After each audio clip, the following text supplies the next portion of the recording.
It's 8:30 in the UK, 10:30 here in Jerusalem. Breaking news this morning, the United States launches major strikes on Iran. President Trump targets 3 Iranian nuclear enrichment sites after days of deliberation, branding the surprise operation a spectacular success.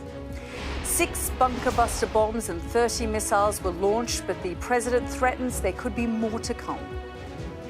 Iran, the bully of the Middle East, must now make peace. If they do not, future attacks will be far greater and a lot easier.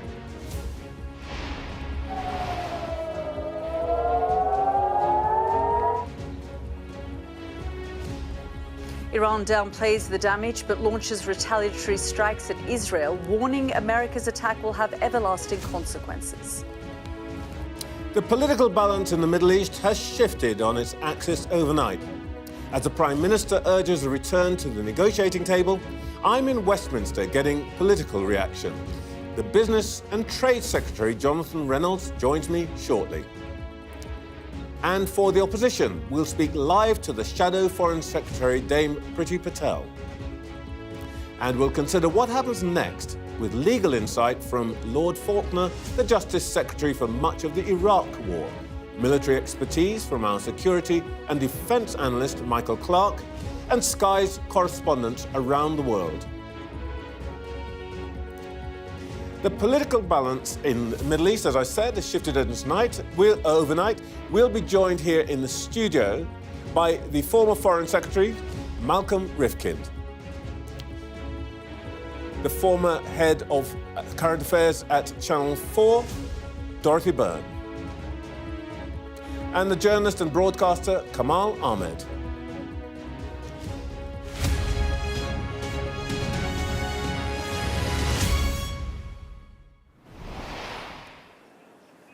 Good morning from Jerusalem. I'm Yalda Hakim. On a seismic day in the Middle East, in the early hours of this morning, the United States launched strikes on 3 nuclear enrichment sites in Iran. Speaking overnight, President Trump said the sites were totally outrageous, but Iran has downplayed the damage caused. In the last few hours, Tehran has launched retaliatory missiles at Israel, mostly intercepted by the Israeli Defense Force.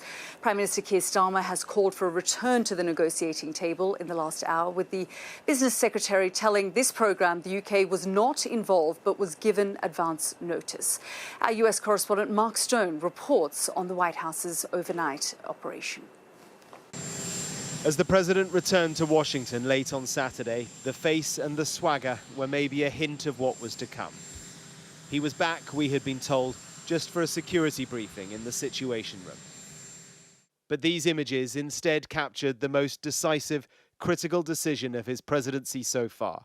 With his top team around him, he had ordered a strike on Iran's nuclear sites. Within a few hours, he was addressing the nation and the world beyond. Tonight, I can report to the world that the strikes were a spectacular military success. Iran's key nuclear enrichment facilities have been completely and totally obliterated. Iran, the bully of the Middle East, must now make peace. If they do not, future attacks will be far greater and a lot easier. We know now that a number of B-2 stealth bombers dropped numerous bunker-busting bombs on the Fordo nuclear site. It's located to the southwest of Tehran, and it's believed to be the country's main nuclear enrichment location. It lies deep underground, beneath a mountain. Navy submarines also fired 30 cruise missiles at other sites. It is not independently clear yet how successful the strikes were. But look at these, taken yesterday by Maxar Technologies. They show what's described as unusual truck activity at Fordo, 16 cargo trucks at the entrance to the site. So did the Iranians manage to move equipment before the strikes? It was only on Friday that the president was talking about a 2-week chance for diplomacy. Does Iran have 2 weeks, or could you strike before that? Are you essentially giving them a 2-week timeline? I'm giving them a period of time. We're going to see what that period of time is, but I'm giving them a period of time. And I would say 2 weeks would be the maximum. But the talks in Geneva with the Iranians were not a success, and his position changed. There will be either peace or there will be tragedy for Iran far greater than we have witnessed over the last 8 days. Remember, there are many targets left. Tonight's was the most difficult of them all, by far, and perhaps the most lethal. But if peace does not come quickly, we will go after those other targets with precision, speed, and skill.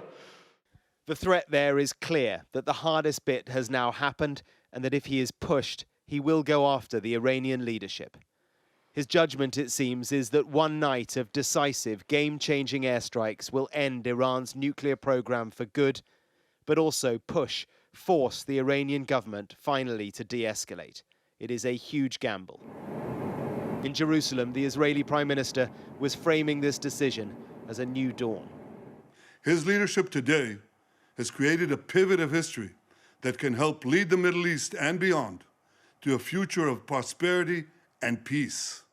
The jeopardy is now huge. The president is gambling that Iran will not have the capability or the guts to hit any of the many US bases in the region. The worst-case scenario is that they do. If Americans are killed, this will spiral fast. And on Iranian state TV, the threats were quick and direct. We were negotiating with the Americans when we were attacked. You made this choice. You started this. The 40 to 50,000 American soldiers in the region are now legitimate targets. After days of ambiguity, a president now decisive. Where next? It is impossible to tell. Mark Stone, Sky News in Washington. Well, let's speak now to our Alistair Bunkle, our Middle East correspondent, who's been with me here since the early hours of the morning. Ali, when we first got that Truth Social statement, we were essentially waiting for it here because there was a lot of speculation from early hours of yesterday morning that the Americans were moving and that perhaps they were going to launch this kind of strike. Yeah, there were indicators that, now with the benefit of hindsight, we can say were correct. Whether or not when bombers were being tracked, making their way from Missouri in the US towards the region, whether or not the decision had been taken at that moment, or whether or not it was taken much closer to the point of the strikes, I don't know. We will probably find out a lot more detail about the US side of things later when Pete Hegseth, the US Defense Secretary, is due to give a press conference. But the indicators were there. Donald Trump has been very confusing and contradictory in a lot of his language over the last week or so. Clearly, he decided that the best option now was to take these strikes. That is a real diplomatic victory for Benjamin Netanyahu, who could barely suppress a smile in the statement that he gave, a statement in English, not Hebrew, a statement directed at America, the American people, and the wider world. And so now people wake up and wonder what next. And it really is, and we've said the region is on edge many times before, but a war between Israel and Iran with America now involved is a particularly precarious moment. Yeah, it has certainly put the entire region on edge. And Iran has already responded, perhaps in what was one of the biggest barrages of ballistic missiles this morning. But they did go for a period of, quiet. I mean, given we've been, hearing these sirens rushing to the bunkers all week, for at least 26 to 30 hours, it was quiet here in Israel. Yeah, I mean, somewhat ironically, actually, Israelis had their first unbroken night's sleep last night. I mean, unless they woke to the news of the attacks in Iran, there were no sirens here, and that happened about, I think it was about 7:30 in the morning here, so around breakfast time, and that was Iran's first and so far only response to the U.S. attacks. And I would expect more attacks here in the coming hours and the coming days. It surely is not the response, though, to the Americans. That will be different, and that is yet to come. The Iranians, have a habit of taking their time sometimes. It can be days, weeks before they decide how best to respond. I'm not sure they've necessarily got, that luxury of time at the moment. I thought President Trump was kind of saying from his point of view, okay, we are done unless you force us back into it. He wasn't saying that he's going after a regime change. The Israelis maybe are. I think, there is a chance that this is the beginning of the end, but there's also a very great chance this is the beginning of something much, much worse, because if you look at the Iranian options, none of them are good for the world, and actually none of them are good for the Iranian regime. Either they go hard at the Americans, and as Mark said in his report, You've got the possibility of coffins returning back to the United States, and how does Donald Trump react to that? That could also drag in other states that host US bases in the region. They could perhaps start to interfere in Strait of Hormuz, oil refineries in the Gulf. Again, that could have pretty profound consequences on the global economy. Or they decide a rather sort of tokenistic response. Something to hit back, have the final word, that kind of thing. But in an Iran right now that is rocked from 9 days of heavy Israeli bombardment, that has just potentially, we'll wait and see, lost the nuclear program that spent years and billions of dollars building up. If the Supreme Leader doesn't do much to reinsert his authority internally, then that becomes a very risky moment for him.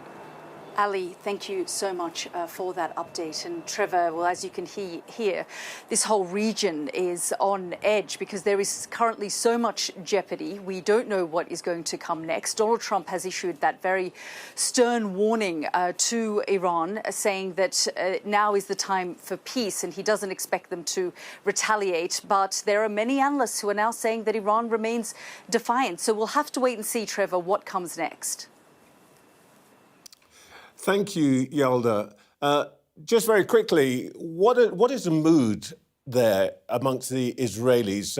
As Ali was saying, the Prime Minister Netanyahu could barely suppress his smile. But do the Israelis think that this is sort of game over or the start of something new?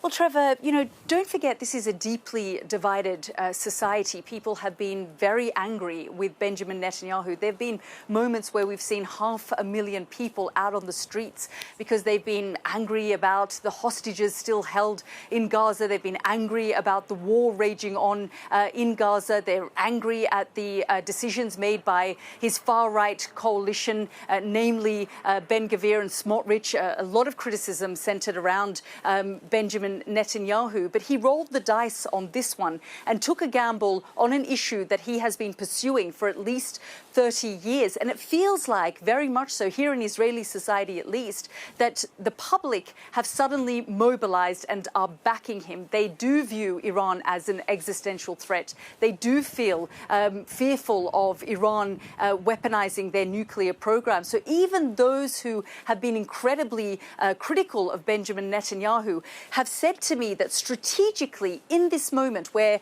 Iran's proxies have been decapitated across the region, Hezbollah, Hamas, the Houthis, Iran itself, perhaps this was the best time. There was no better time than now than to go after Iran's nuclear program and ensure that they don't race, to quote the Israeli president, whom I spoke to a few days ago, that he said that it was the 11th hour. There was a race to the bomb and they had to stop Iran. Yalda, thank you so much. We'll be hearing from you, I guess, all day. You'll be reporting for us and bringing our best of our correspondence. Thank you so much. As I said, Yalda and the rest of the team will be giving us updates throughout the day, so stay tuned on Sky for all that. Let's start this show with the government. A little earlier, I spoke to the Business and Trade Secretary, Jonathan Reynolds. Jonathan Reynolds, your reaction to the overnight attacks by the United States? Well, this is obviously breaking news overnight. We support the prevention of Iran obtaining a nuclear weapon. We had proposed a diplomatic course of action. As other European countries had done, the Iranians had rejected that. And I know people will be waking up this morning and they'll be worried. They'll want to know what this means. And I do want to give them reassurance that whilst the British government, the UK, has not been involved in these attacks, we have been making extensive preparations for all eventualities, including how we look after British nationals in the region and how we get them out, and the assets we have in the region to protect British infrastructure, British bases, British personnel, if we need to do that. But from where we are now, what I think we need to do, as the President, I believe, himself has said, is get back around the table. Iran cannot have a nuclear weapon, but we need a diplomatic process to turn this around. If you're talking about protecting our people, are we putting on flights to bring people out? Are we giving advice? What practically are we saying to people British people in the region? So first of all, any British national that is in Israel, in the occupied Palestinian territories or, in the likely event, but possibly in Iran, needs to register so you know exactly where they are. We are in active conversations about chartering aircraft to get people out. That's not possible at the minute from Israel because airspace is, of course, closed. Would that be today, tomorrow, when? That will be imminent. I believe our intention would be to do that as soon as possible next week. I mean, hours, not days? Yes, hours, not days. As well as that, if people are able to travel across land, we have rapid response teams on the Jordanian and the Egyptian borders if people are travelling across land to countries where they could feasibly fly out on commercial aircraft. But there have been extensive preparations both in the region and within the government. Numerous COBRA meetings. I've been involved in some of those because of how dangerous a situation this is. But I want people to have some reassurance that we've been preparing for all of these eventualities, though I know it will be disconcerting this morning. OK. Is there going to be a COBRA meeting today, by the way? There have been numerous ones throughout the week. The Prime Minister is, first of all, talking to key allies this morning, but I would imagine there'll be extensive other meetings throughout the day and into next week. OK. Just very quickly, should British citizens be worried in the region for their own safety? I think realistically, when you have a conflict, they will, of course, be worried, but I want them to be reassured that we're doing everything we can. They are our first priority, to keep them safe, to get them out, to follow all instructions. But please register your presence if you're in the region and you haven't yet done so. When did we know this was about to happen? Oh, so we are not and have not been involved in these attacks, but as the US is a key ally, that's a different thing. informed. That's the answer to a different question. I was asked, did we know it was going to happen, and if so, when? Yes, we did know. When? I can't tell you exactly when we did know, but we were informed, as you might expect, by a key ally of this action. But we knew in advance? Yes. And did the Americans ask us to support the action in any way? So no request was made. I know often because of British military assets, RAF Akrotiri or Diego Garcia, sometimes that request is made. This was not a situation where that request was made and the US has used other means to carry out this mission. The President said last night that there could be more such attacks. If we are asked, for example, as you say, to allow American forces to fly further sorties from British bases in the Mediterranean or Diego Garcia, or, for example, as has happened in the past, for our forces to fill in behind the American forces that are diverted to attacks on Iran, will we say yes? Look, it's difficult to comment on hypotheticals, but I would say, first of all, that we have moved British assets, British military assets, to the region, and we will take all actions necessary to defend our own interests, our own people, and, of course, that of key allies if they are under threat. So I don't want to speculate. I think that is too difficult. I think people understand why that is the case. But we have taken steps and, of course, will take action to defend our own people. Does the term key allies include Israel? Well, not in the military sense of what I am talking about. I'm talking about UK, US, NATO assets, forces in the Middle East. So when we say we would defend key allies, we would not, for example, go to Israel's aid militarily? Look, again, it's too hypothetical a question to speculate. Well, it's not hypothetical, it's what's happening. Well, I think what is clear is, having taken this action, the US wants to see people around the negotiating table on a solution. As I say, there are no circumstances where this country could allow Iran to have a nuclear weapon. That action has now been taken. The diplomatic solution has not been taken by the Iranians on this occasion, but we need to work out a way forward from this. Has the Attorney General given any written advice about the legal status of an attack on Iran, either by the UK or the United States? The UK has not been involved in this attack, and therefore that's a moot point. But these are contingencies that any government has to plan for, has to consider. You've already said that the United Kingdom would support the United States as an ally in military action, and presumably the Prime Minister will have asked the Attorney General to give the Cabinet advice. And I'm just asking if that's happened. You know we never comment on the legal advice the government receives, but if I'm asking if it exists. British forces, if they were under attack and if we were to take measures in self-defence of them, I think that would be extremely clear-cut. But you know I can't comment on the legalities of those decisions or the advice that we receive as a cabinet, as a government in these situations. All right. Well, before British assets are deployed in this region in any way, will Parliament be consulted? Because that's what you promised to do before the election. Well, our promise is to consult with Parliament in the event we are taking an active decision to deploy British military force overseas. I think if we had to act, we were forced to act in self-defence. That is a slightly different thing. But again, Trevor, I don't think speculating on those hypotheticals hairs here. If we are putting British forces at risk in any way, even if that's in a support capacity, that's presumably is what you meant when you said that you would that Parliament should always be consulted in these situations. So I'm just asking, is that promise still good? Well, if we, having not been involved in this military action, had to take measures because there was some sort of retaliatory measure against ourselves, against our people as a Western country, if that was the course of action Iran took, we might be in a situation where we have to take action at short notice to defend British military personnel. So, look, but again, it is very difficult to speculate on those hypothetical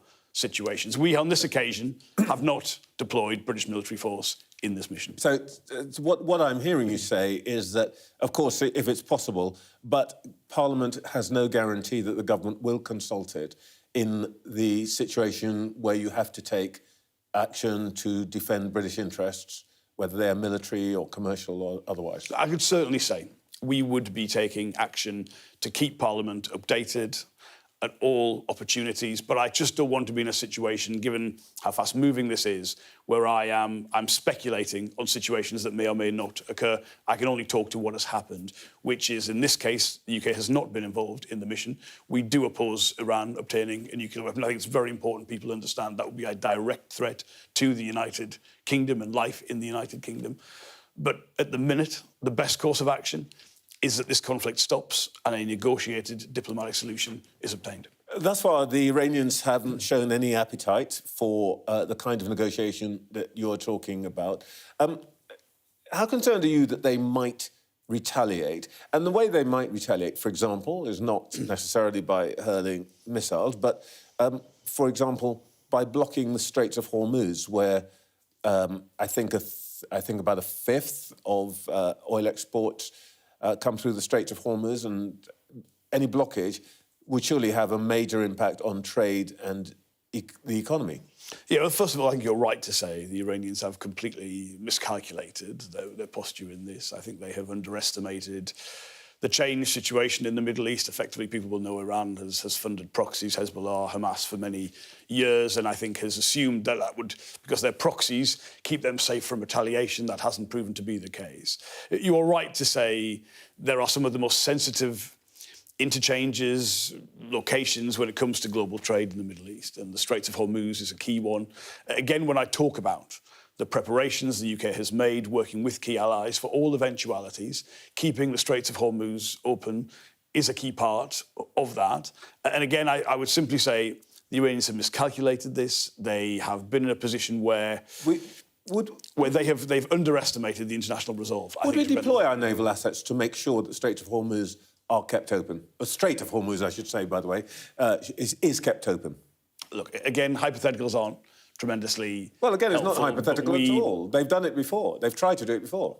We would absolutely be seeking to work with international allies to keep the key lanes of international commerce and supply open in a way. People will know the Strait of Hormuz is not an Iranian asset. It's shared with the border with Oman. So, yes, you're right to say a huge amount of global trade comes through that incredibly important passage, and it is right that we would be seeking to make sure that remains open for the benefit of the world. But the reality is, and I ask you this as Trade Secretary, if that happened, oil prices would go up, wouldn't they? All instability in the Middle East has some impact on global commodities, including oil prices. But again, because of the preparations and the resolve that exists in the international community, I don't want to keep saying, don't want to speculate, but look, I want people to know that that kind of scenario is one that is considered at the highest levels of government. How concerned are you about the risk of Iranian-backed terrorism here at home? Very. I mean, this is not hypothetical. I mean, there is not a week goes by without some sort of Iranian cyber attack on a key part of UK critical national infrastructure. There is Iranian activity on the streets of the UK, which is wholly unacceptable. I mean, that is why, for instance, there have been the measures that were put in place, the foreign interest registration scheme, for instance, a higher level of threshold for anyone having interactions with a country like Iran. But this is not something to worry about in future. This is, at the here and now, a level of activity from Iran in relation to this country, which is wholly unacceptable. Do you anticipate that that level of disruptive spying activity would increase because of what's happened? It's already at a significant level. I think it'd be naive to say that that wouldn't potentially increase. But again, there's a choice here for Iran. Do they want to continue being an agent of instability in the region and the wider world? Where has that got to them? Where's it got the Iranian people? There's a better course of action for Iran to take here, and I think they should consider that. It's, I think, a curious thing that people watching will note that you said that people out in the region should be reassured, but you're more worried about what might happen here. Is that right? Well, I wouldn't want to downplay the fears people have in the region. I want them to be reassured that the British government has them at their highest priority, whether that is getting them to other countries across land or finding ways to fly them out when we're able to do so. But it would be a mistake for people to be getting up this morning, looking at this and thinking, is this a set of issues, is this a conflict hundreds of miles away with no impact on the UK? The behaviour of Iran has a direct impact on the UK, and that is something we have to deal with, be prepared for, act against as we have done, but be vigilant in future. Just one last quick question, if I may. Can you clarify where the Palestine action is being prescribed, and if so, why? Well, the actions of Palestine action, not just in terms of what we saw at Brize Norton, which was wholly unacceptable, but bearing in mind this is the fourth attack from them on a key UK defence asset. The prescription process is a legal one. The Home Secretary has to but it's property, not people, that they've acted against. I think if you significantly interfere over a period of time, sabotage key UK defence infrastructure, you should expect a very robust response from the UK state. Jonathan Reynolds, thank you very much for your time this morning. Our panel was listening carefully to all that. Let's see what they made of it. We're joined now by the former Foreign Secretary, Sir Malcolm Rifkind, the former head of Channel 4 News, Dorothy Byrne, and the journalist and broadcaster, Kamal Ahmed. Malcolm Rifkind, what did you make of the American attack last night? Well, I think that it has a profound benefit, not just in terms of Israel's interests, but for the Middle East as a whole. Because what has not been mentioned in your programme so far, I don't criticise it, but it's not just the Israeli reaction. Every Arab state, every other country of the Middle East has been terrified at the possibility of Iran developing nuclear weapons. Not just because there is a traditional hostility between Iran and the Arab world, but because there was an assumption, and indeed a clear statement by Saudi Arabia, that if Iran ever did get nuclear weapons, Saudi Arabia would have to seek them, Turkey would contemplate it, Egypt would. We'd have an extraordinary amount of nuclear proliferation in what is already a very volatile region. So I think what the Americans have done, assuming they have been successful either in destroying Iran's nuclear capability or at the very least pushing it back very many, many years, that is something which actually contributes to peace and nuclear non-proliferation, not just for the benefit of Israel, but for the region as a whole and therefore for the world as a whole.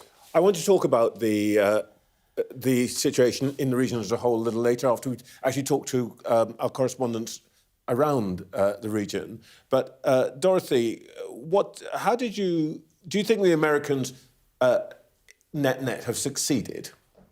Well, we don't know that, but first we should remind ourselves that only a couple of weeks ago the head of intelligence of the United States of America said that Iran was actually a long way from having a nuclear weapon. This is Tulsi Gabbard. Then suddenly we are told, Netanyahu tells us they're only weeks away, and then Trump tells us they're only weeks away, and then she tells us, funnily enough, the opposite of what she told us only a couple of weeks ago, that they're only weeks away.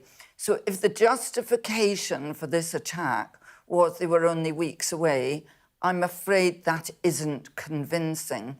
Secondly, we are told, He says these were precision strikes, spectacularly successful, totally obliterated. Lots of this is reminding many people in this country of what we were told when we first went to Iraq, what was going to happen in Afghanistan, what would happen in Libya. We are told that the overwhelming might and power of America will bring about a swift solution. This is the man who came in saying there would be no forever wars. Do we really believe that it was as spectacularly successful as he says? We currently don't have evidence of that. But what I do notice is he has said there are many targets left. Hang on a minute, you've just told me you totally obliterated everything, and now you're saying there are many targets left. Not sure that one works. Come on.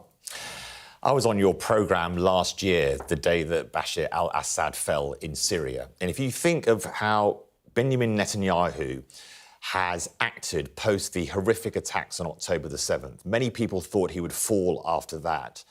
But since then, the ring of fire around Israel has been degraded. Syria is now under new leadership. He is now attacking Iran for whatever justification he can find, to a degree of success. Hamas and the appalling events in Gaza are still ongoing, and Hamas has been undermined hugely. The Houthis in Yemen. Net today, Netanyahu is a long way ahead of where many people thought he would be back after and leading into October the 7th, when he was almost before that overthrown in any case.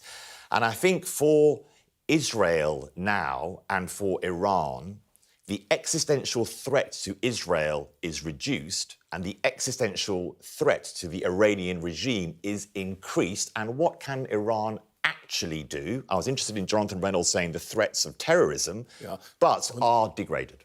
I want to come to all of that, terrorism, the regional situation and so on. But Malcolm, just very quickly before we get to 9 o'clock, the timing of this, what did you make of that? Do you mean the specific timing of the attack last night? Yeah, well, why now? Why now? Why this weekend? Well, for several reasons. I think, first of all, the Americans came to the conclusion that Fordo, which is the bunker-busting target, they knew they were the only people who could destroy it.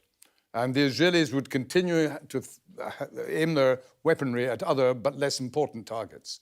I think Trump wanted to take the satisfaction, and he's entitled to this, of saying that if he has destroyed the nuclear capability, or at the very least we know, severely degraded, because the Iranians are claiming they've taken some of the material inside Fordo, they got it out yesterday or the day before.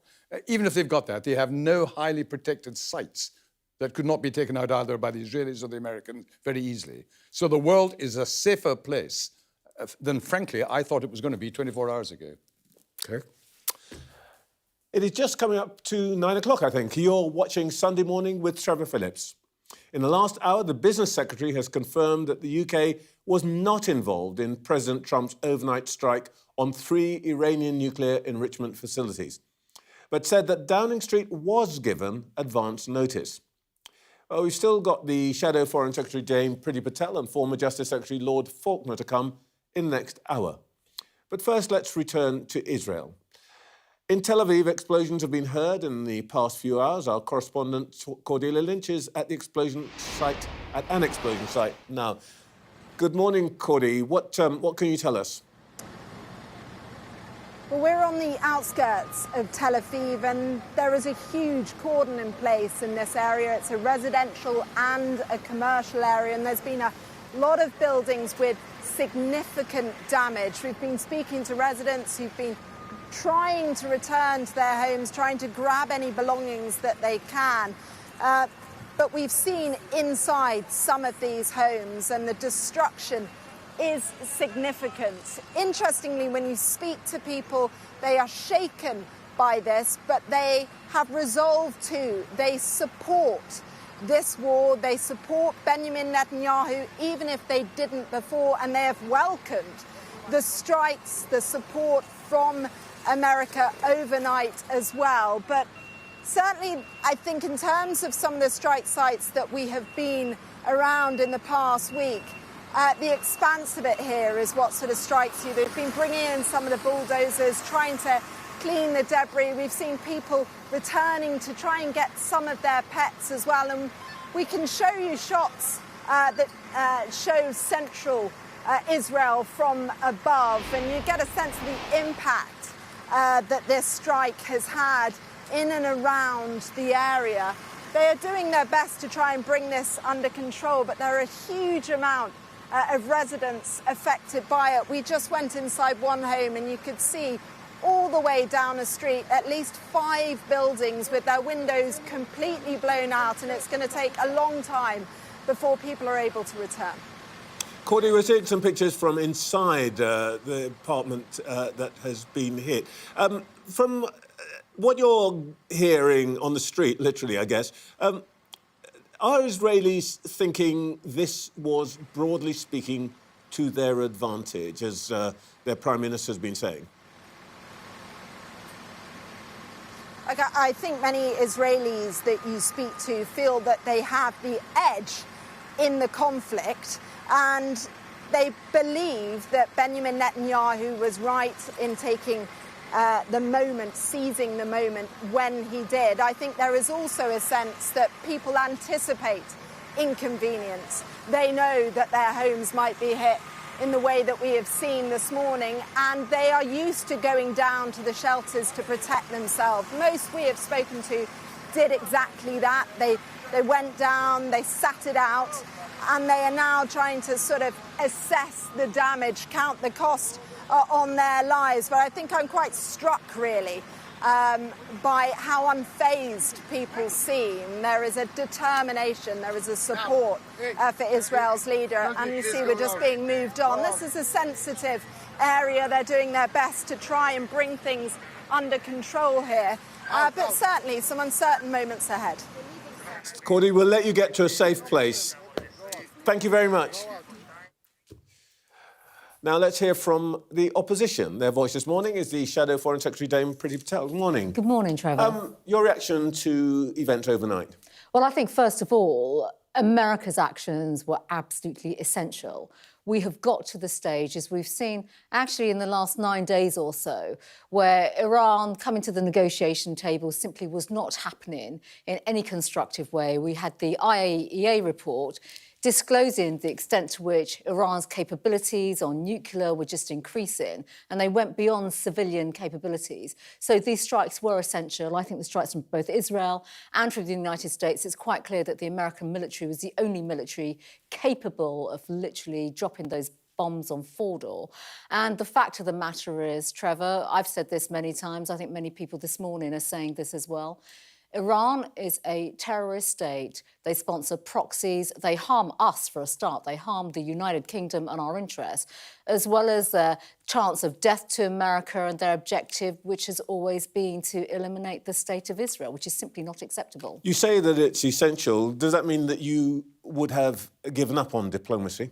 There's no such thing as giving up on diplomacy. You've also heard President Trump overnight basically say that Iran now needs to come back to the table.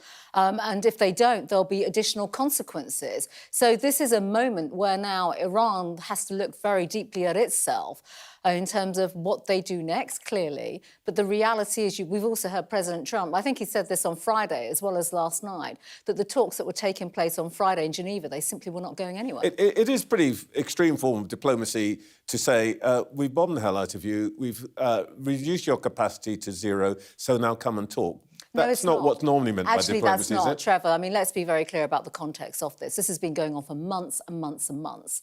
It was President Trump in the United States of America that actually brought Iran to the negotiating table. I don't want to say negotiating table, but to the talks. There were talks that were underway.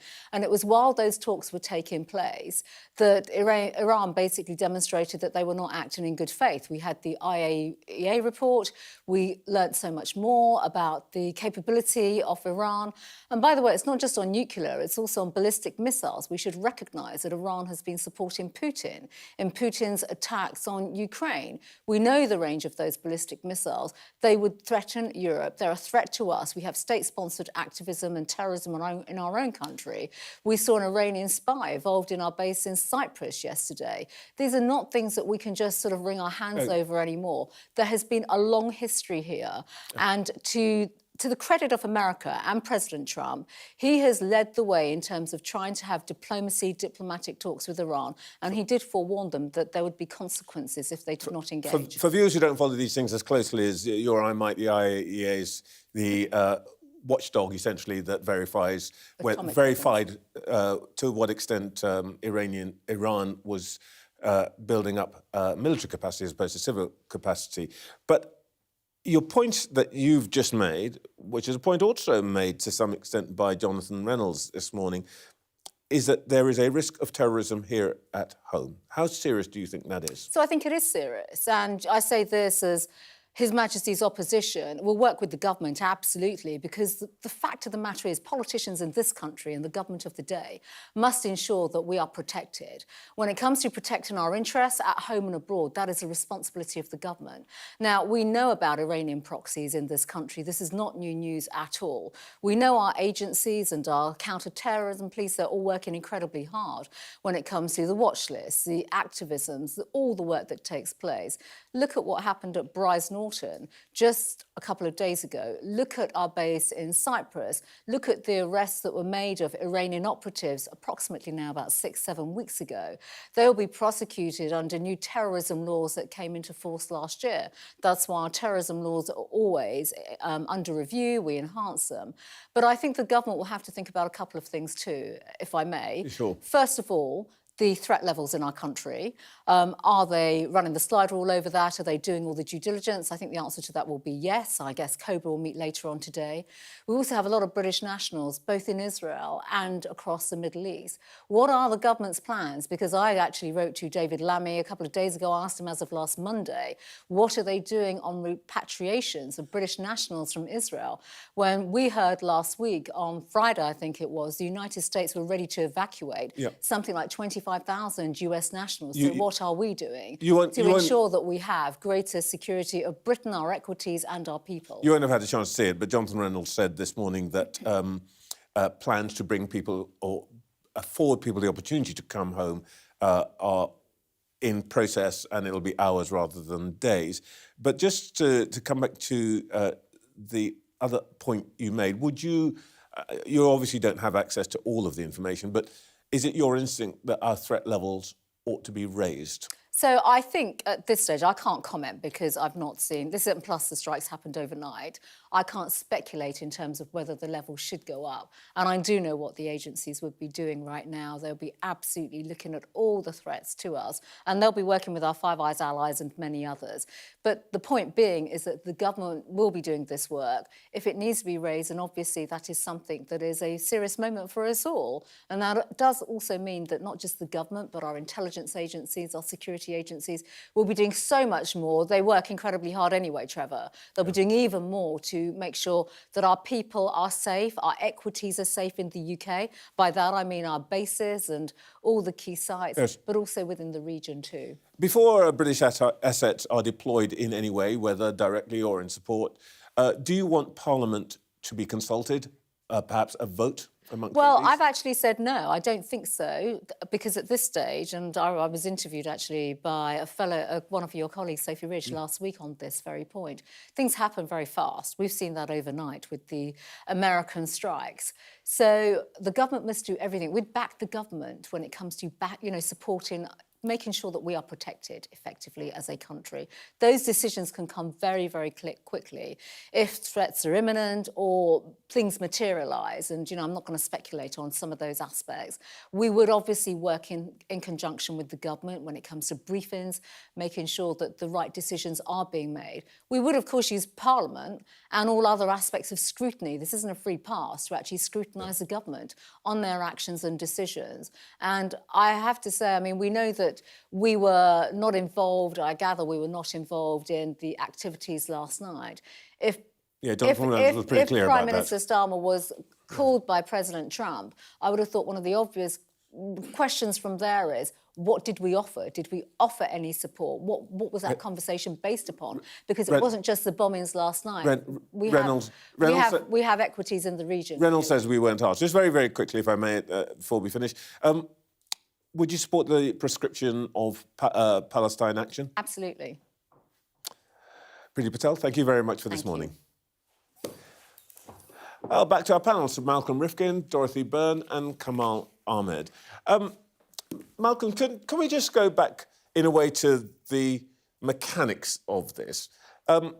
What would have been happening yesterday, do you think? And Jonathan Reynolds was a bit opaque about when we might have been consulted and so on, but presumably we would have had some inkling that something was going to happen. What would have been happening inside government? Well, I think we would only have had an inkling if the United States was intending that the bombers that were going to be attacking the nuclear plant in Iran were taking off from Diego Garcia, which is a British base. They need to give that consent. Now, we're told they were not asked, they were not involved, they were simply informed, and that is what you do with a close ally before. So that, I think, is quite straightforward. Now, why has it happened in the way it has? Well, you can't escape the fact we're dealing with President Trump and the way his style of government. And I think as we now reflect on the events of the last week, it is clear that he came to the view, against the wishes of a lot of his own supporters, that that an attack on the nuclear facilities in Iran was necessary. He then almost certainly did what he normally now does. We are quite familiar with it. He makes very dramatic threats. Then he changes the position, as he did, saying, well, we'll give you a couple of weeks to think about it. And then letting them relax during that period, he then zonks them. It wasn't the external events changing. This is a Trump style of administration. And it's quite smart, I regret to have to admit. To be fair, he did say up to 2 weeks. So do you think this was subterfuge, or do you just think it was whimsy? No, I think it was a couple of things. I think, first of all, he probably genuinely hadn't come to a final decision because he didn't need to, and he was mulling over the options. I think he was concerned at the domestic implications in the United States, not of the public as a whole, but of his own supporters. His own supporters deeply divided between those who agreed tough, hard line on Iran, they're a terrorist regime, etc. But there's half of his supporters who said, but we thought you, Donald Trump, we're not going to do what all previous American presidents have done, get us involved in wars in the Middle East. And so he would have been rather worried how significant that was. But I have to confess, as someone who very rarely compliments Mr. Trump on anything, he showed leadership. He concluded it was necessary, he's done it. So far as we know, it's been extremely successful. His line is, Kamal, no forever wars, but presumably what he's hoping here, this is quick, done, and Iran pacified. I mean, chaos is part of Donald Trump's strategy. He does it deliberately, that, as you say, Malcolm, keeping people unclear about what he's going to do next. I think there is serious intelligence that Iran and the supreme leader is under a huge amount of pressure internally. You've seen the demonstrations against him. We at The Telegraph did an interview with the Iranian Crown Prince, the son of the Shah of Iran. The Shah of Iran, of course, deposed in the brutal revolution of decades ago, Reza Pahlavi. And he was speaking about, since October the 7th, and I go back to this point, Iran has actually been undermined. And the supreme leader, who is a cautious man, Roland Oliphant, who did this interview, my Telegraph colleague, called him a cautious but stubborn man. And as one of your correspondents was saying, it'll take probably some days and weeks before we see any kind of response. But I think there is a high level of risk now for Iran. 3 people matter now in this discussion. What is difficult for us, I think, in the United Kingdom, Keir Starmer came out and said, we want to see de-escalation. And we've had overnight a huge escalation of the situation, which shows that Britain's voice in this is de minimis. The names that matter are Donald Trump, Benjamin Netanyahu, and the supreme leader. And at the moment, of those 3, 2 of them, I believe, like you, Malcolm, think that the progress of this situation is in their favour, Trump and Netanyahu. And for the supreme leader, there must be fears about the future of Iran. Dorothy, Johnny Reynolds said that he thought the Iranians had miscalculated. Do you agree? They certainly miscalculated, but our country has to be very careful now. We've talked about what the American people think about forever wars. We need to look, and Starmer should look at the surveys of British people who are saying they do not want us to get involved in this.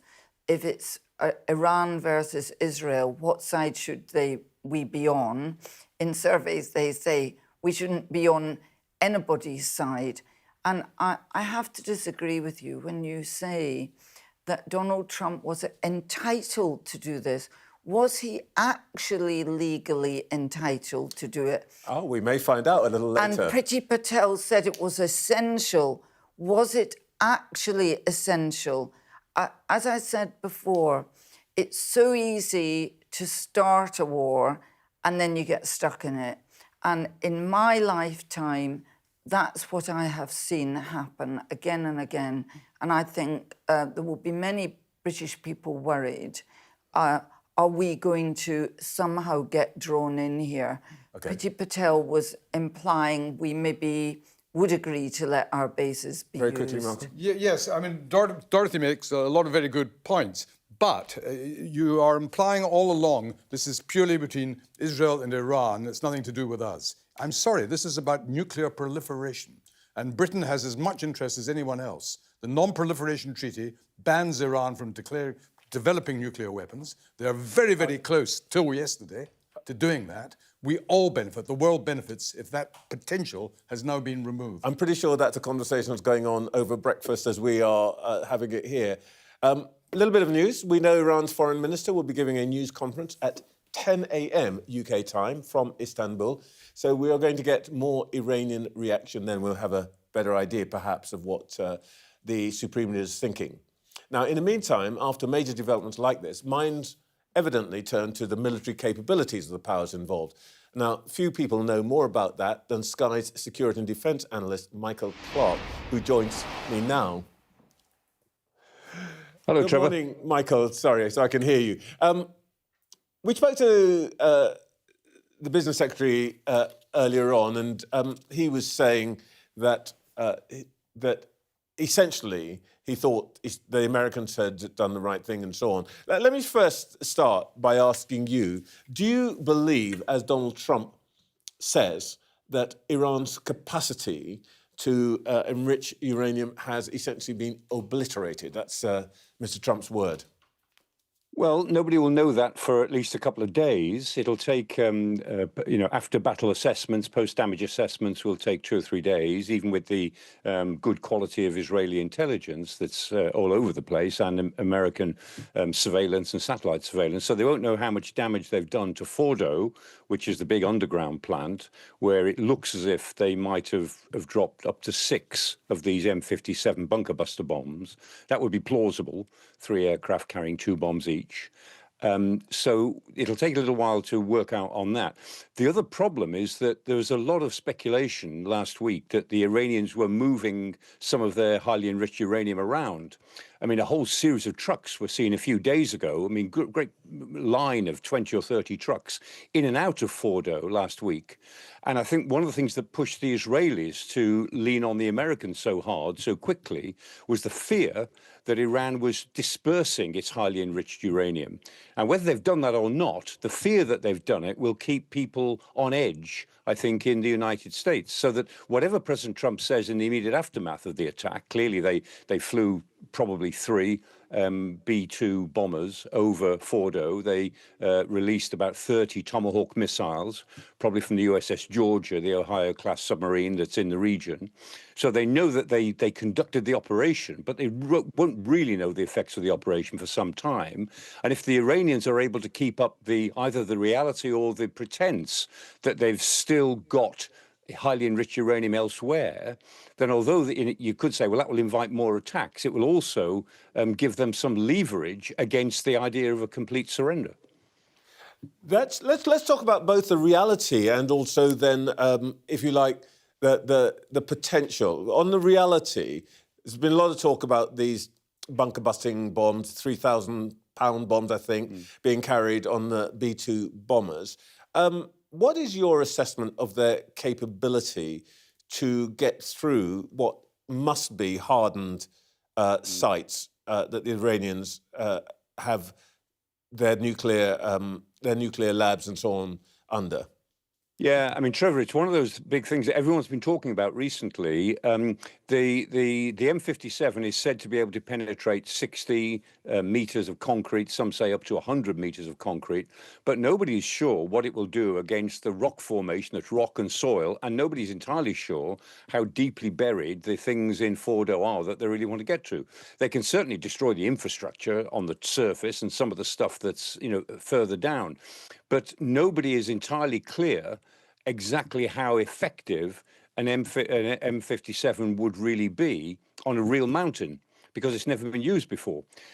Which is why I suspect that if they drop 6 bombs, there might have been a delay between, say, the first and second, and then the third and fourth, and then the fourth and the fifth, because there is a technique. If you can hit the same crater repeatedly, you kind of dig down with these things in a series of explosions. So it'll be very interesting when we get more information, I guess, in the next 24 hours, as to how many explosions there were and how far apart they were in time.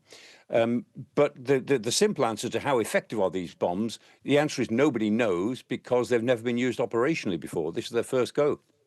Well, that's helpful, Michael, because I was going to ask you that, whether they've only ever been used, as it were, I was going to say in practice, which is a ridiculous phrase here, on trials.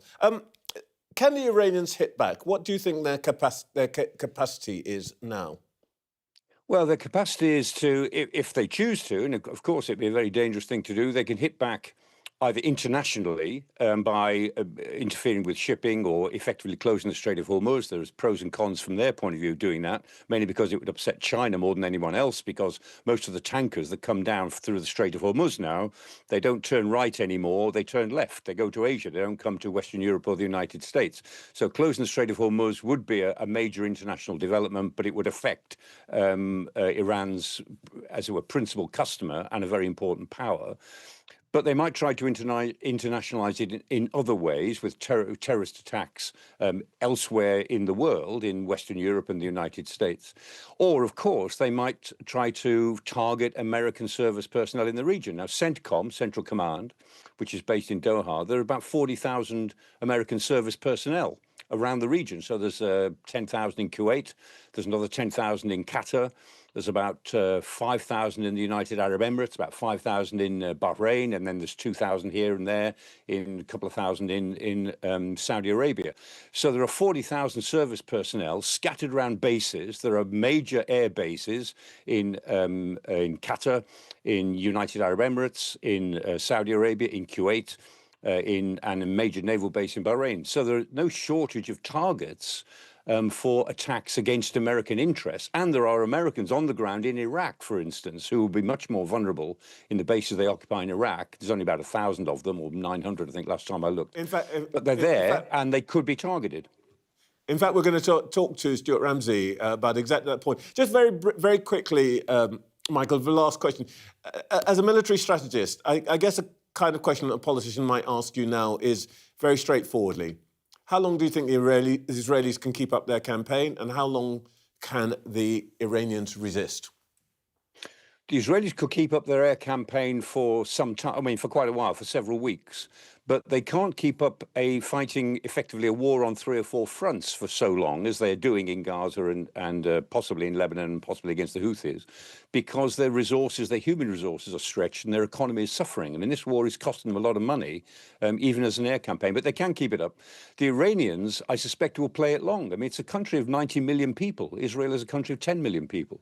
The Iranians, even if they're on their knees, are not likely to surrender in the way that Donald Trump has said they should, and I suspect that they'll keep up a prolonged campaign, and that we'll see the effects of this over the next 1 or 2 years, if anything.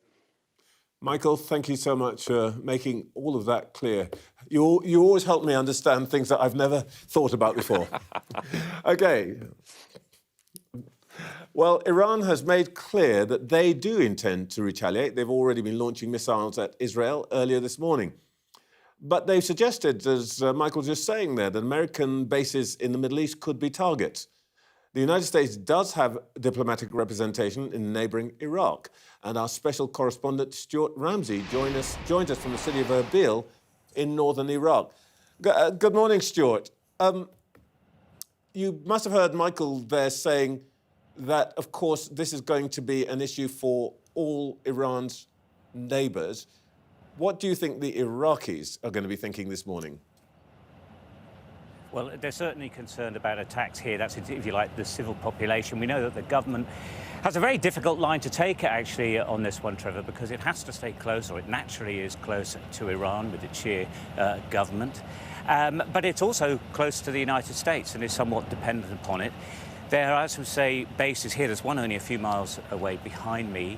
We believe, I'm told here, that the figure is actually about 2,500 American personnel who are here, and all of these are potential targets. So it is a difficult one for the government. Also, it's not just attacks from Iran itself with their missiles, but attacks could be carried out by the Shia militia here, who are allied themselves very closely to Iran and have made it already extremely clear to everyone who's listening that they're unhappy. They will be extremely unhappy and will carry out attacks against American positions here if they so wish. Now, although they're very much part of the infrastructure, as part of the military infrastructure in Iraq, they have a tendency to do as they want. So the government, it may tell them to hold still, but they may not do so. We just wait to see what position they will take in the coming hours, days and weeks even. But it is a precarious position. I think what's interesting is that for a lot of these countries in the Gulf here, they're not hugely supportive, obviously, of Israel, but they're not hugely supportive of Iran either. Many of the people I was talking to yesterday, for example, here in the north, in Erbil, don't like Iran at all. And you've also got to remember that what is happening in Gaza plays throughout the Arab world. Even those people who aren't particularly aligned with Palestinians hate what's happening in Gaza. And so that's going to be an issue, I think, as we go forward, because Israel is obviously going to continue its campaign there, or certainly that seems to be the case, which is causing issues with countries like Saudi Arabia, but also for the population in Iraq. So a difficult position for the government of Iraq because it needs to keep the United States and Iran on board, and it's just a matter to see, I suppose, at the moment what happens, what will Iran do. But as Michael was saying there, the targets here are quite easy for them. They do have air defense systems. The Americans have air defense systems, but it depends what sort of weapons are being fired at them for how effective they would be. You spend a lot of time in the region, Stuart, and you understand it better than most. What do you think that for the Iraqi leadership, which of course itself is not entirely secure, they are going to be feeling, getting from the man or woman in the Arab street, as it were? On the one hand, you have America and their resentments there. On the other hand, as you were saying, the traditional hostility towards the Iranians. What do you judge will win out on the street here? I think particularly here in the north, in Kurdistan, which has strained relations with the Baghdad government at the best of times. But here they're not happy with what is happening in Gaza, but also they're unhappy with Iran. There was a gentleman I was talking to yesterday said he hopes that they get destroyed and there is a regime change. Now, that's a long way down the line. In other parts of the country, in the south, of course, which is Shia, they think very differently. Their relations with Iran are very, very close, and I think many people there will be extremely unhappy with what is happening and with this escalation with the United States getting involved. Point is, however unhappy they are, while Iran is important, the United States is incredibly important as well. And so the government's going to have to find this sort of line that keeps all sides, either keep them quiet here but see what's happening. I think from what I was told yesterday, talking to contacts, is that diplomacy is what they're hoping for. I think many had accepted that the Americans might carry out this attack, but they're praying that diplomacy might kick in and that some reason can be found. But all the noises that we're hearing, obviously, from Iran at the moment is that that isn't likely and isn't going to happen, and that they will continue its attacks, which we know they are doing. And I think locally, at least, it's what the militia decide to do. The government's not about to start attacking American bases, but it's the militia who might. Stuart, thank you so much for your time this morning. We'll no doubt hear from you later in the day. Well, we were meant to be talking to our next guest about assisted dying, but as a former Justice Secretary, I think we have a duty to pick his brains about overnight events. Lord Falconer joins us now. Good morning. Good morning.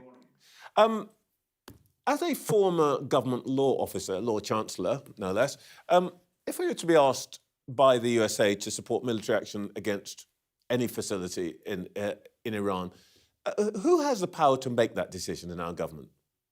Ultimately, the Attorney General has the power to say whether he thinks it's lawful or not. If the position was that Israel felt that it was imminently at threat and America came to its aid because it was imminently at threat from some sort of strike by Iran, a nuclear strike, or they were getting very close to it, then that could provide the justification of self-defense. But I've got absolutely no idea whether or not the intelligence and the material that they had got it to the sufficient degree of imminence that would have made that justifiable.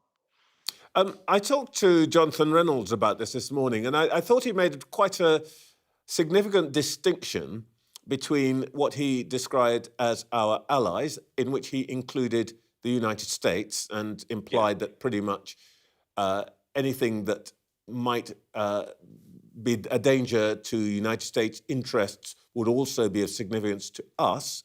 But when I asked him whether he would include Israel in that category, he did not say he would. What is the difference here, do you think? Is there a difference legally?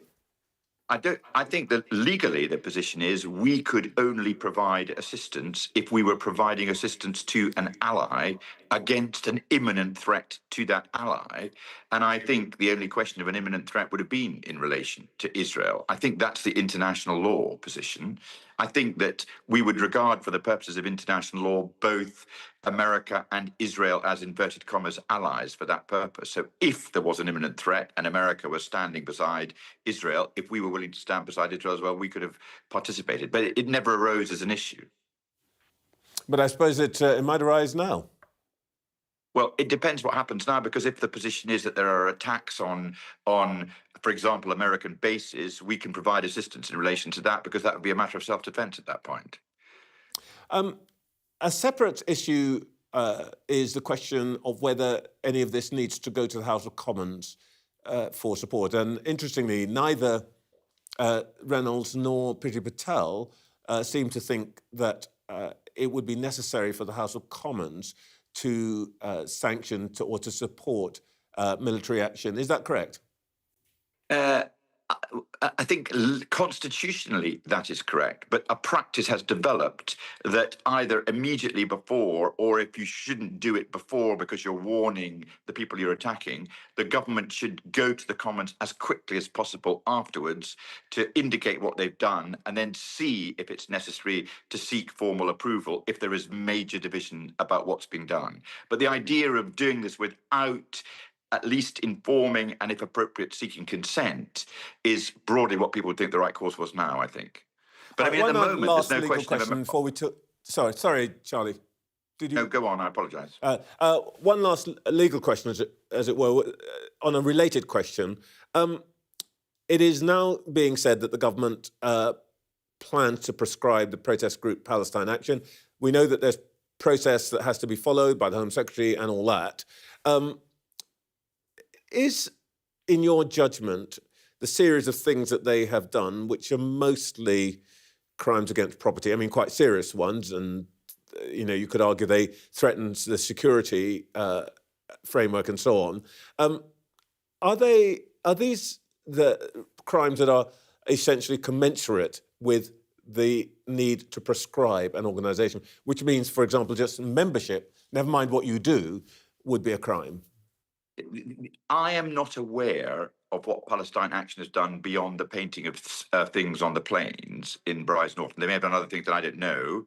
I think the question will probably not be what we know about them publicly, but there would need to be something that was known by those who look at these sorts of things that we don't know about. Because they got into the air base, which might suggest that they've got some degree of ability that makes them dangerous. I don't know.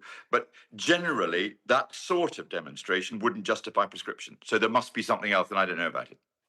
All right, can I just ask you now about the thing that I guess will occupy your time for the next little while? Legislation on assisted dying, supported by a majority of 23 in the House of Commons. What happens next? Goes to the Lords will consider it, but the Commons have decided they want to change the law in relation to assisted dying. It's a big social conscience issue. In relation to the social conscience issue like that, it shouldn't be the decision of the unelected Lords. It's got to be the decision of the elected Commons. So they've decided that they want to do it. It's a historic vote.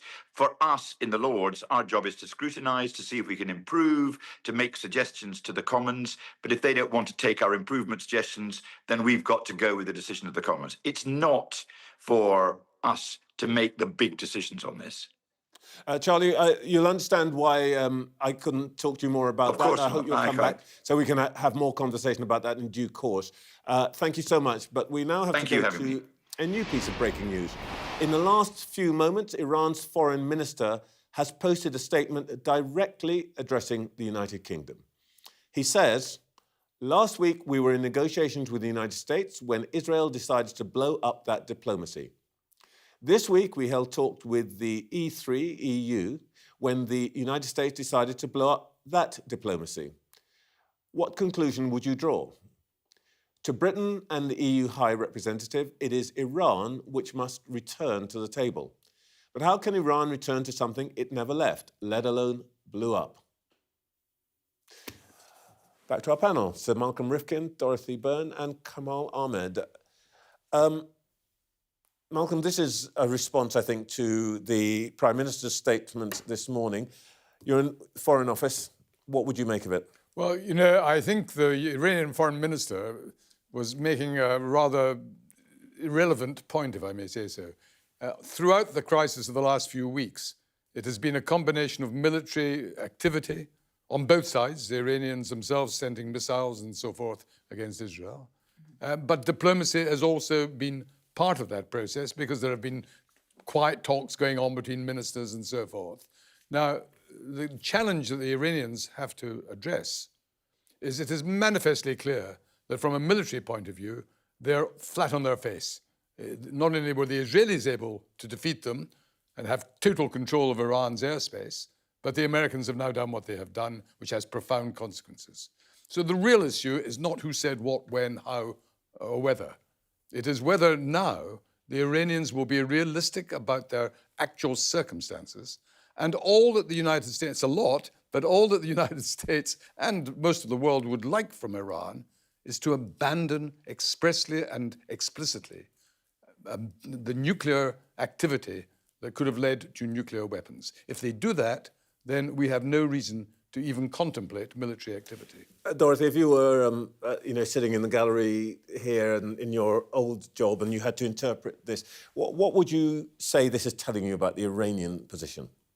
Well, they're stuck, and the UN Secretary General has described this as a dangerous escalation, and what Britain should be doing is trying to do everything it can to get back to diplomacy and to help Iran get out of where it's stuck. Because you're right, they are in serious trouble. Okay. But will they allow themselves to be utterly humiliated?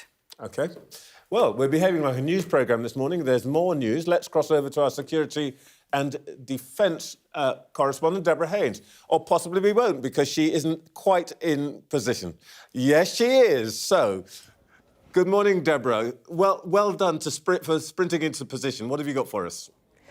Well, I mean, I'm just here to talk about what's been going on and the repercussions of that. And I agree with what your panellists are saying about this being an extraordinarily dangerous moment.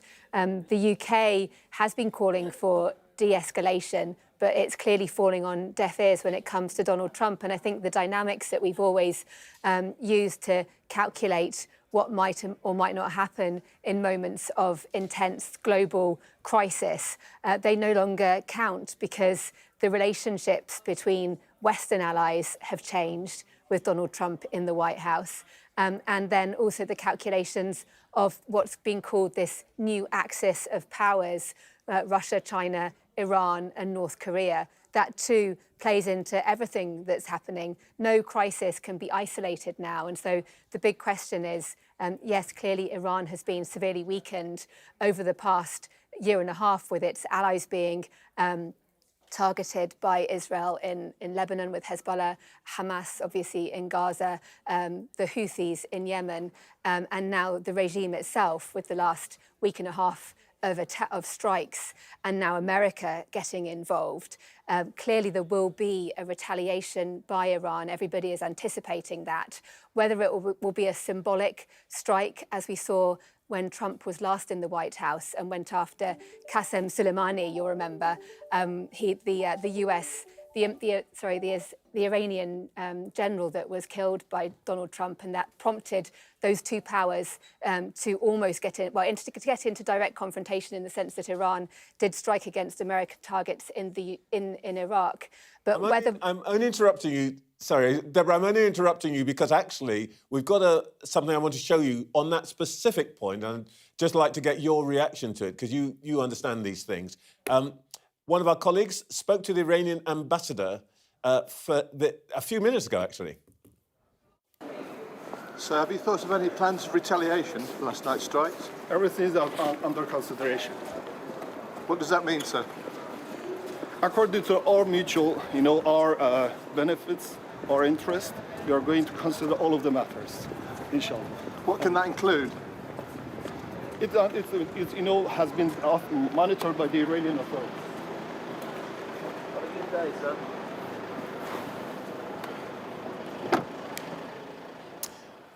Well, pretty good as doorsteps go, but I think the key words there are all under consideration. Now, does that mean actually anything could happen, or does that mean actually we don't know what we're going to do? I mean, they have to respond, because to do nothing would be regime end in terms of the eyes of its own people. But the response options are limited. I mean, they've just had, given the Israeli attacks on Iran, a huge dent in their ability to launch conventional missiles. There's obviously the nuclear program, and the US and Israel saying that Iran was within days of this breaking out into the ability of making a nuclear bomb. There are analysts that believe that the military action that's been taken will actually accelerate Iran's intent to do exactly that. But in the short term, you can expect some kind of retaliation, missile strikes, drone strikes against maybe American targets, possibly looking at the Strait of Hormuz, which would have catastrophic economic consequences for the world. Of course, as well, British targets. We've seen that the UK is perceived to be a softer target than the US. And while Britain wasn't involved in the military action by the United States overnight, they're clearly closely allied with the US. So that will be something that will be on the Prime Minister's mind. And I wouldn't be surprised if more military assets, more warplanes are moved to, for example, our base in Cyprus. But everyone will be holding their breath to see what Iran does next, and to see whether it is all-out escalation, whether maybe it's going to be asking its allies, in particular Russia, to offer military support. And that would draw the conflict into a regional, even a global dimension. But for now, it really does depend on the scale of the response, what is targeted, whether it's successful, and then what the US does next. Deborah, just one quick thing, which, again, you study these things, you know all the military people better than the rest of us. Jonathan Reynolds said to me, I think 3, possibly 4 times, we were not involved. That's the script. And I gather, I'm being told that every minister who has tweeted has said exactly the same thing. Call me cynical, but if you've got to say it 20 times, it suggests that maybe something else is partly true. Well, I think actually in this case, they want to message as clearly as possible that they are not involved because they are hugely alarmed about any sense that they were involved, meaning that our bases, for example, in Akrotiri or in Bahrain, we've got military personnel dotted around the region, would then be targeted, and that would then require us to be involved. And as we all know, our ability to fight a conventional war is not at the level that the UK might want, and so it would be very difficult for us. And so I don't believe we are involved or have been directly involved in the military action, but clearly we are closely allied with the United States, and there is every potential for whatever Iran does next, for that to target or affect British personnel, and that would then draw us directly into the conflict.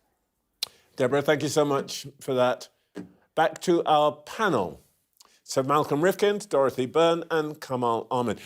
Dorothy, obviously what we've now been talking about is how this might affect the rest of the region.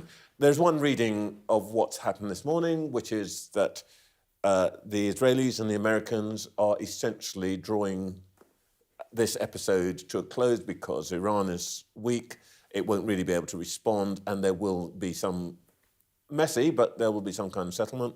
And others, as Deborah's suggesting there, that actually, cornered animal could be even more dangerous. What do you reckon?